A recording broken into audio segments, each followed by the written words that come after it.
हम लोग कर रहे हैं excretory products and there elimination. ये हमारा 4th चैप्टर है ह्यूमन फिजियोलॉजी का।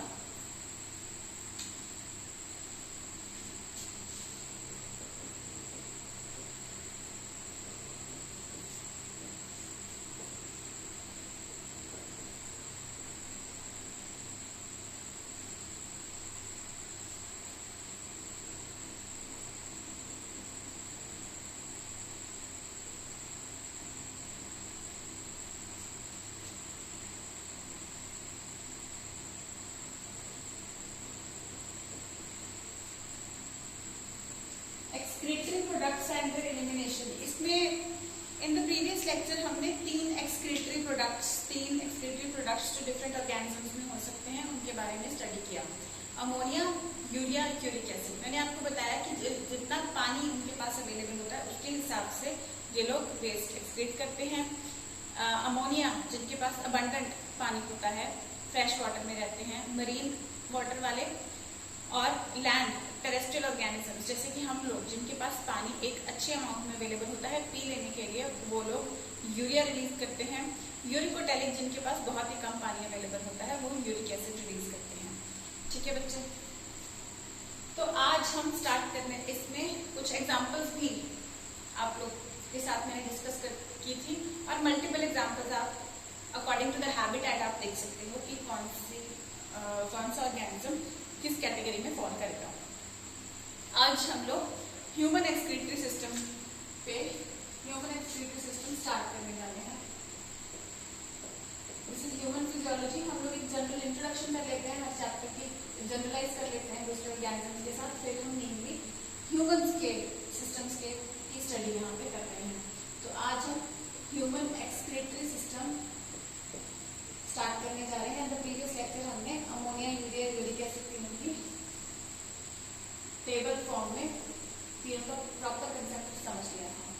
ह्यूमन एक्सक्रीटरी सिस्टम, सबसे पहले तो humans fall under which category out of the 3 categories we have discussed. We discussed that ammonotelic organisms release ammonia, ureotelic organisms release urea, whereas uricotelic organisms release uric acid as their waste product. Out of these, ammonia was the most toxic and uric acid was the least toxic waste.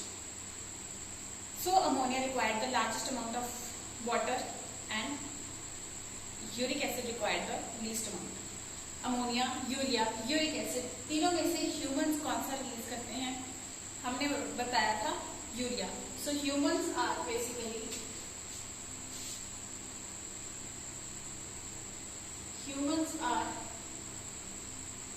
uriotelic organisms, that is they release their nitrogenous waste product in the form of urea.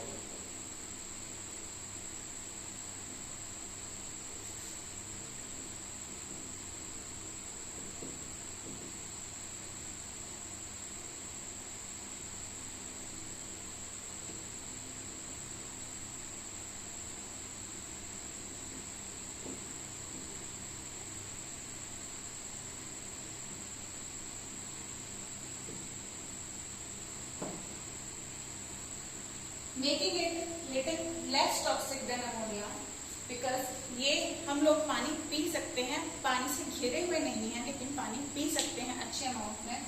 तो urine formation करके ये organisms urea release करते हैं liquid form में। ठीक है, urea जो होता है वो कम टॉक्सिक होता है अमोनिया से, और अमोनिया से कम पानी उसको चाहिए होता है रिलीज करने के लिए। लेकिन यूरिक एसिड से ये ज्यादा टॉक्सिक होता है, तो यूरिक एसिड से कंपैरेटिवली ज्यादा पानी चाहिए। तो यूरिक एसिड तो सिर्फ पेस्ट फॉर्म में ही रिलीज हो जाता है, ये लिक्विड फॉर्म में रिलीज होता है यूरिन की फॉर्म में। ठीक है बच्चे, और हम लोग अभी यहाँ पे जो वेस्ट है ये यूरिया है, ये बनता कहाँ पे है? Urea is formed in liver. Liver में ये बन जाता है। यूरिया साइकिल बोलते हैं पर्टिकुलरली उसको, जिस मेथड से ये लिवर में बनता है, यूरिया साइकिल से। ठीक है, तो इससे ये बन जाता है लिवर में। फिर इस यूरिया को ट्रांसपोर्ट किया जाता है टू किडनी थ्रू, फिर ब्लड सर्कुलेशन के थ्रू ही ये ब्लड सर्कुलेशन या प्लाज्मा या ब्लड कुछ भी कह सकते हैं, इसके थ्रू ये जब किडनीज में पहुंचता है तो किडनीज में ये ब्लड फिल्टर होता है, फिल्टर होके इसमें जो वेस्ट प्रोडक्ट्स हैं वो बाहर रिलीज कर दिए जाते हैं, प्लस कुछ ऐसे प्रोडक्ट्स का भी को भी रिलीज किया जाता है ऑस्मोलैरिटी मेंटेन करने के लिए भी, जिन कंपाउंड्स को बाहर निकलना जरूरी है उनको भी एक्सक्रीट कर दिया जाता है। ठीक है, तो urea is formed in liver, transported by plasma to kidneys, kidneys filter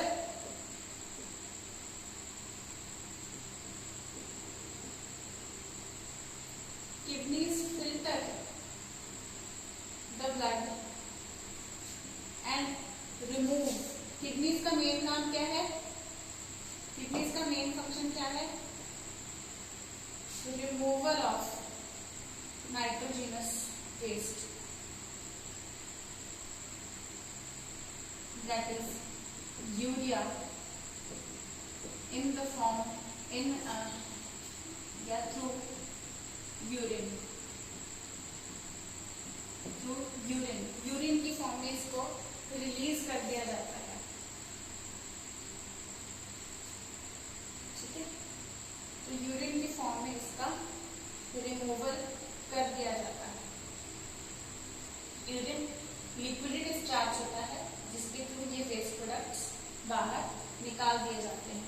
अब ये किडनी जो कि मेन कंपोनेंट है एक्सक्रीटरी सिस्टम का, किडनीज ये पेयर्ड ऑर्गन होते हैं, पेयर्ड यानी कि दो किडनीज होती हैं, एक ह्यूमन बॉडी के अंदर दो किडनीज होती हैं, बीन शेप की होती है यानी कि राजमा की शेप जैसी ये होती है, एंड डार्क ब्राउन कलर की ये स्ट्रक्चर है। दो किडनीज होती हैं और ये जो किडनीज हैं they are surrounded by protection. Basically अगर हम देखें तो हमारी बॉडी में जो बोन्स भी प्रोटेक्शन का भी काम करते हैं। हमने जब रिब केज के बारे में स्टडी किया था in breathing and exchange of gases में, मैंने कुछ हद तक आपको रिब केज के बारे में बताया था।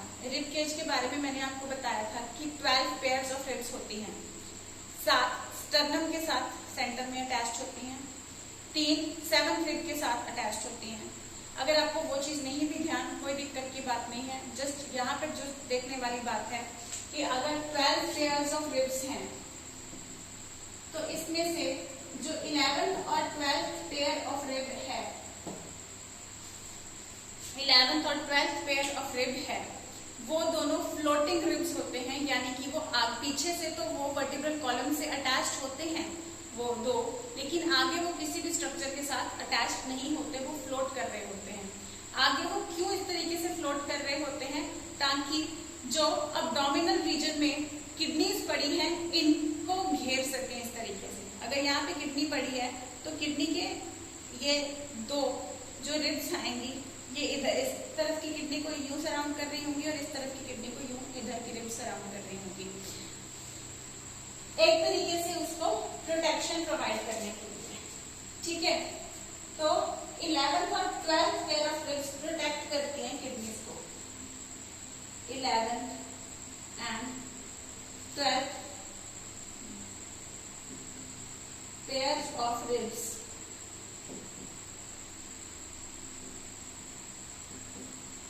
protect the kidneys. 11th and 12th pair of ribs protect the bean-shaped dark brown structures known as kidneys. They are vital organs. They are important organs of the body which help in a function, which helps in the living of the organism, which helps the living organism to remain living. क्योंकि waste product उसका ये body से बाहर निकलता है, तो उसको protection देने के लिए सबसे पहले वो जो है रिब्स 11th और 12th पेयर की जो रिब है इनके पीछे होता है, इनको सराउंड करती हैं ये दोनों हड्डियां, हड्डी शेप में जो आती है रिब, उसको प्रोटेक्ट करने के लिए। एक और स्ट्रक्चर होता है जिसे हम बोलते हैं पेरिटोनियम। ये पेरिटोनियम जो होती है that is just a membrane. आपको याद होगा हमने देखा था कि heart is surrounded by a double membrane known as pericardium. Cardio मतलब हार्ट, पेरी मतलब उसको सराउंड कर रहा है, तो पेरिकार्डियम हार्ट को सराउंड करता है। फिर हमने प्लूरा देखा था, पेराइटल और विसरल प्लूरा। ये प्लूरल मेम्ब्रेन जो होती हैं, डबल मेम्ब्रेन स्ट्रक्चर, ये लंग्स को सराउंड करती हैं। ठीक उसी तरीके से एक पेरिटोनियम स्ट्रक्चर होता है। ये सारे पेरिटोनियम जो मेम्ब्रेन, आपको याद रखने के लिए ये मैं आपको कंसेप्ट बता रही हूँ। अथवा पेरिटोनियम जो होता है वो सारे के सारे अब्डोमिनल ऑर्गन्स को रैप कर लेता है, उनको सराउंड कर रहा होता है। तो यहाँ पे एक्चुअली किडनीज जो होती हैं वो पेरिटोनियम के पीछे पड़ी हुई होती हैं, पेरिटोनियम के behind. Kidneys lie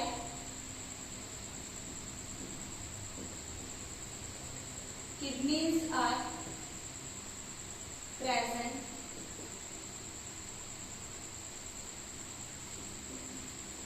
behind the peritoneum.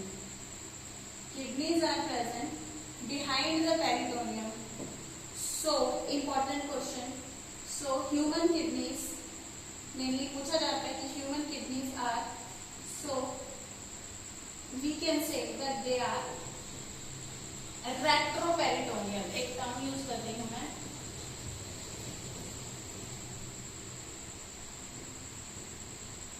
Retroperitoneal. Retroperitoneal बोल रही हूं मैं।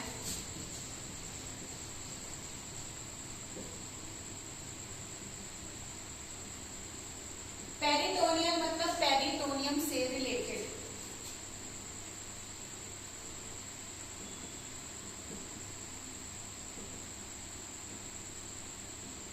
रेट्रो का मतलब होता है पीछे, पीछे यानी कि बिहाइंड। तो रेट्रो पेरिटोनियल का मतलब है बिहाइंड द पेरिटोनियल मेम्ब्रेन या बिहाइंड द पेरिटोनियम।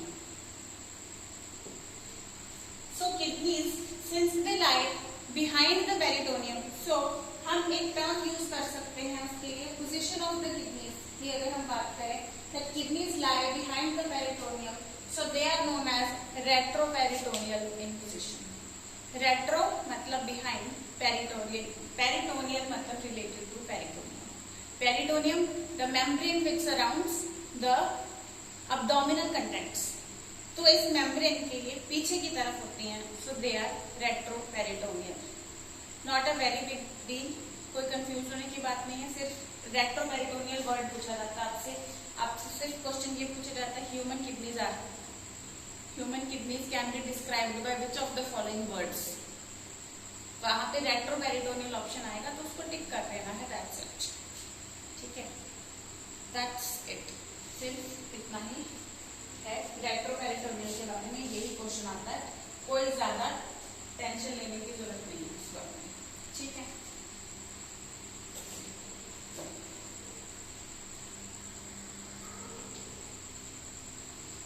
फिर से अगर पोजीशन की पेरिटोनियम के हिसाब से हमने देख लिया। एक चीज मैंने आपको बताई थी कि अगर हम लोग किसी भी ऑर्गन की पोजीशन की बात करते हैं तो हम वर्टिब्रल कॉलम के रिस्पेक्टिवली उसकी पोजीशन बताते हैं।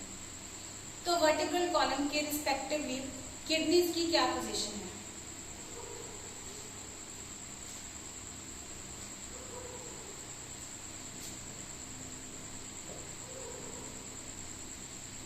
Kidneys lie between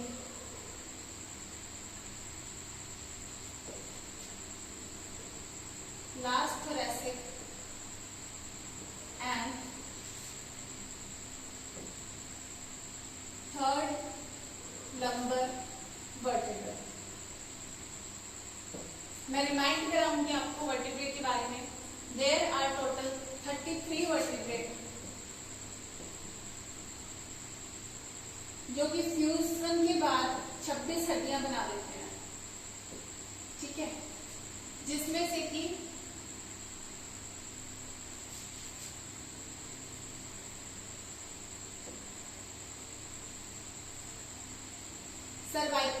यानी गर्दन के रीजन में 7 वर्टिब्रा हैं, एग्जिस्ट करते हैं। थोरैसिक रीजन में यानी कि थोरैक्स रीजन में 12 होते हैं।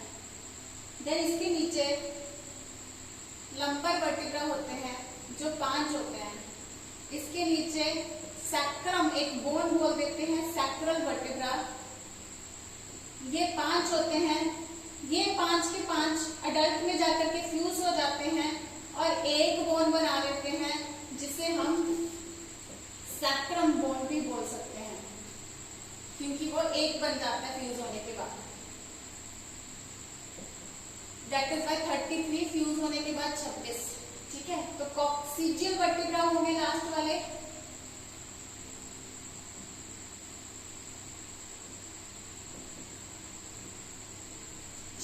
ये भी फ्यूज होकर के एक बना देते हैं और इस एक को फिर हम कॉकिक्स बोन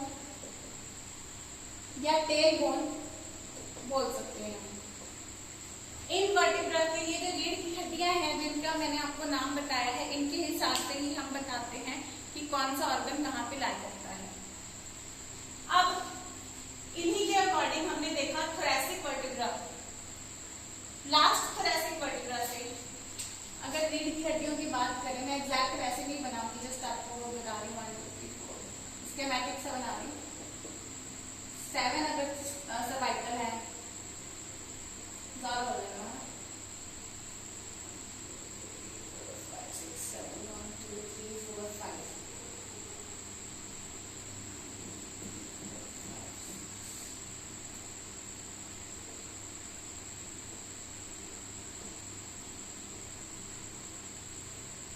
अगर ये लास्ट थोरैसिक वर्टिब्रा है तो इसके नीचे 5 लंबर वर्टिब्रा, लास्ट थोरैसिक और 3rd लंबर वर्टिब्रा, यानी कि इतने पोर्शन में, पोजीशन के हिसाब से इतने पोर्शन में ये लास्ट थोरैसिक और 3rd लंबर वर्टिब्रा के बीच में हमारी दोनों किडनीज पड़ी होती हैं।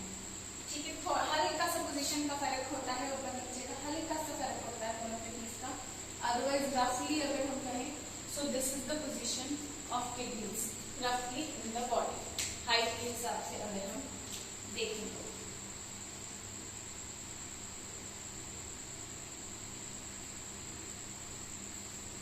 ठीक है, लेफ्ट किडनी जो होती है वो हल्की सी ऊपर की तरफ होती है as compare to the right kidney.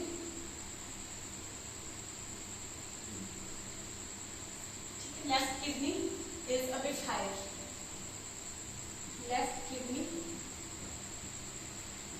is a little higher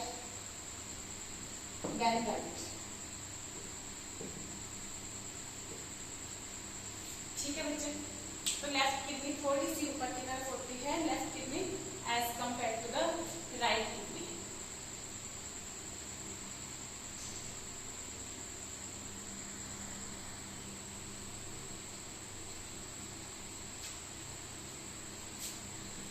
इसके अलावा left kidney is also a little longer, narrower, little longer हल्की सी लंबी और पतली होती है, नैरो होती है, and a little narrower than the right kidney.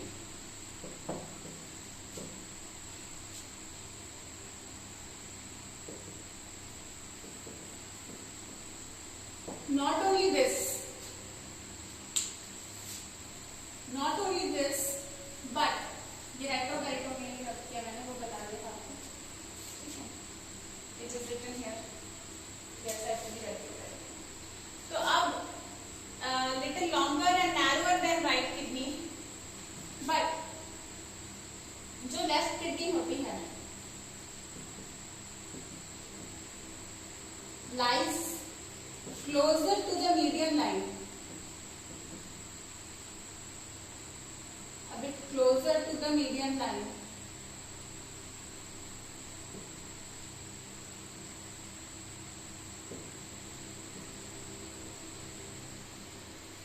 as compared to the right kidney.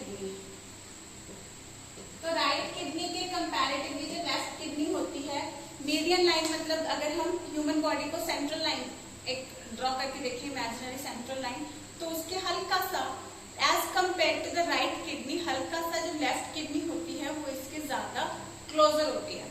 So it is longer, narrower, closer to the median line and a bit higher as compare to the counter part.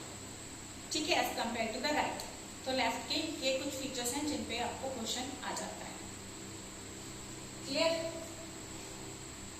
इनकी कि कौन सा skeletal part कौन सा इनको support कर रहा है, इस पे बहुत अच्छा क्वेश्चन आ सकता है. और लेफ्ट किडनी के ये जो डिफरेंसेस है राइट किडनी से, ये आपको टैबुलर फॉर्म में भी आ सकते हैं कि differentiate between left and right kidney.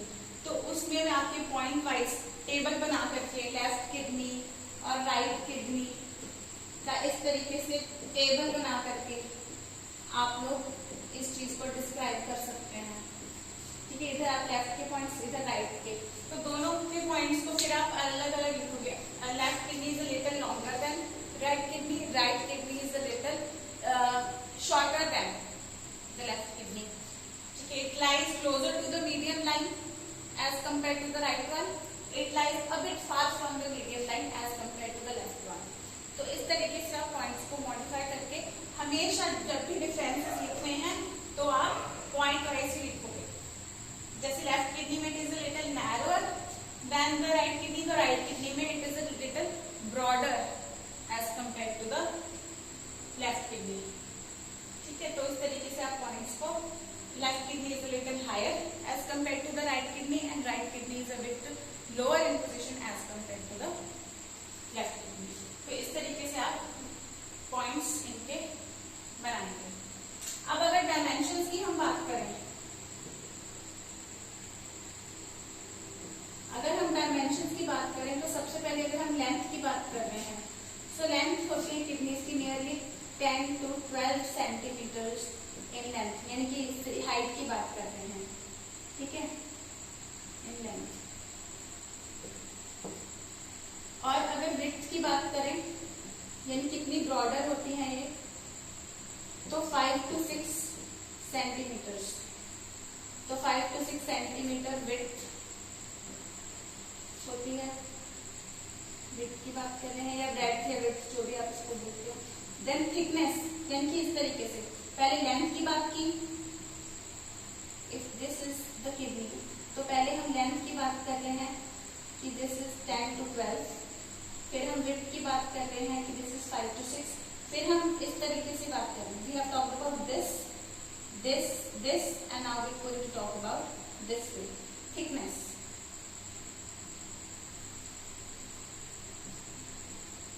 So thickness of kidneys होगी 2 to 3 centimetre thick. 2 to 3 centimetre thick.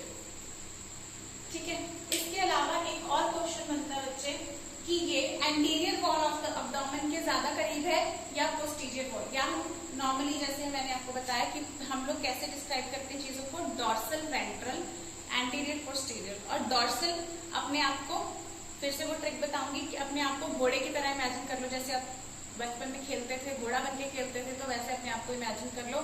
और आपकी पीठ, जो भी चीज, पीठ आपका हेड का पोस्टीरियर पोर्शन, जो भी चीज आपका ऊपर होगा उस टाइम पे, वो सारा डॉर्सल पोर्शन हो जाएगा, जो भी सीलिंग को फिक्स कर रहा होगा. और जो चीजें फ्लोर को फिक्स कर रही होंगी वो सारा ventral. For example this is dorsal and this is ventral. This becomes anterior and this becomes posterior part of the hand. ठीक है, so the chest region, the frontal region becomes the ventral region and पीठ का region becomes the dorsal region. ठीक है, so kidneys are closer to the posterior wall of the abdomen.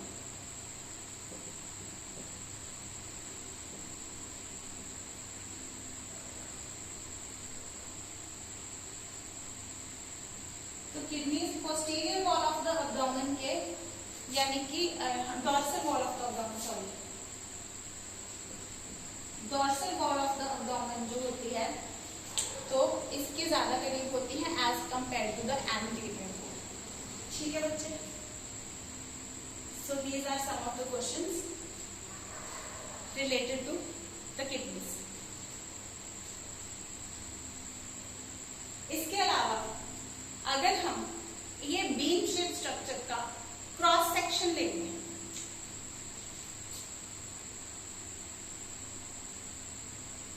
इस bean shape structure का अगर हम cross section लें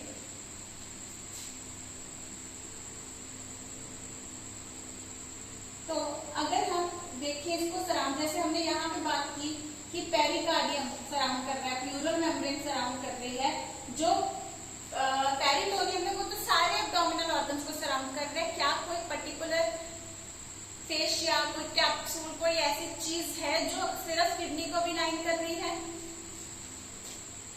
kidney को एक एडिपोज कैप्सूल, एक फैटी इसका कैप्सूल जो है वो किडनीज को सराउंड करता है। इस कैप्सूल को हम कहते हैं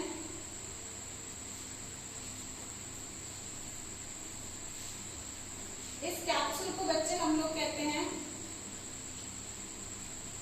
renal capsule.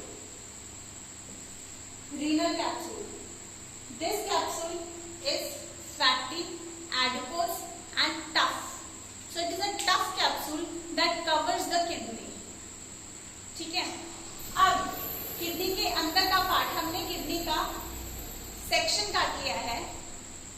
This was the kidney, so we have cut it this way and we are observing it, and what do we observe?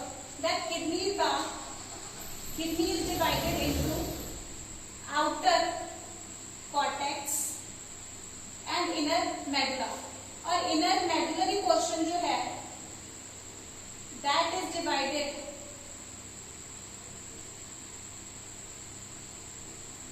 into medullary pyramids।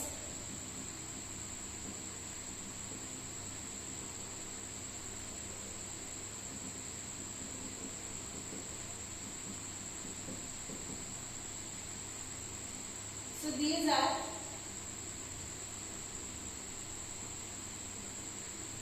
medullary pyramids।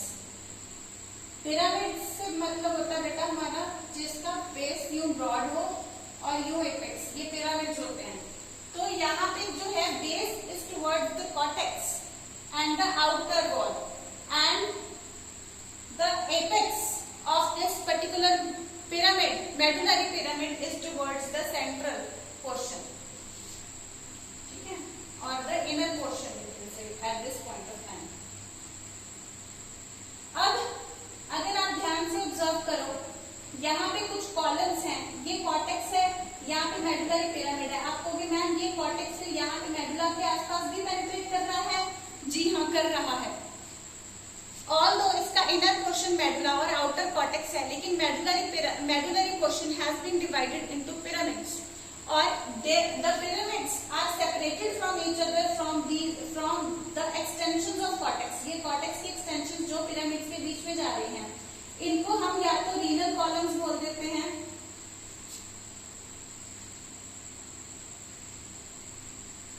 renal columns, या इनको columns of Bertini के नाम से भी बोला जाता है। Renal columns या कॉलम्स ऑफ बर्टिनी। अब यहाँ पे कैलसेस जाएंगे, ये किडनी, ये जो पिरामिड्स के एपेक्स होते हैं, यहाँ से ये कैलसेस एक्सटेंड होते हैं। I will use the other color so as to distinguish it nicely। ये जो पिरामिड्स का टिप है, यहाँ से ये कैलसेस प्रोट्रूड करते हैं।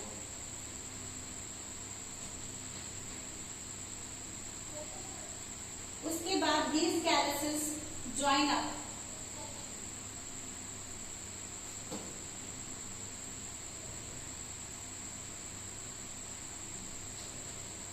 they are renal कैलसेस। और सिंगल को बेटा हम कैलिक्स, रीनल कैलिक्स बोल सकते हैं। सिंगुलर फॉर्म इसकी होगी रीनल कैलिक्स, ज्यादा हो जाए तो कैलिसेस। ये कैलिसेस बेटा आप लोग देख रहे हो कि सेंटर में यहाँ ज्वाइन कर रहे हैं, और ये ज्वाइन करके ये जो थिक सा क्वेश्चन बना देते हैं, इसको हम बोलते हैं renal pelvis. Pelvis, renal pelvis. This type of diagram, although I have drawn it with just 2 colors, you will find a beautiful diagram in your NCERT. And NCERT diagram, this diagram can be, you can be asked to draw this diagram in your theory examination, as well as nowadays the diagram based MCQ questions have also become common. So diagram की labelling भी जो है वो exam में पूछ ली जाती है और ऐसे क्वेश्चन आजकल कॉमन होते जा रहे हैं।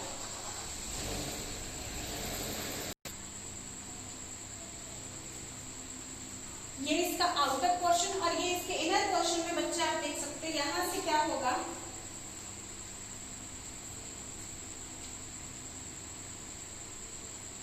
इसके इसी पोर्शन से आगे यूरेटर्स, यहाँ से किडनी से यूरिन लेकर के निकलेंगे।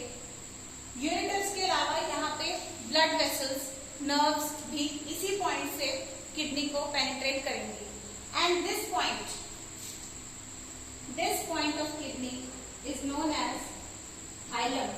And hilum we can define it as the point from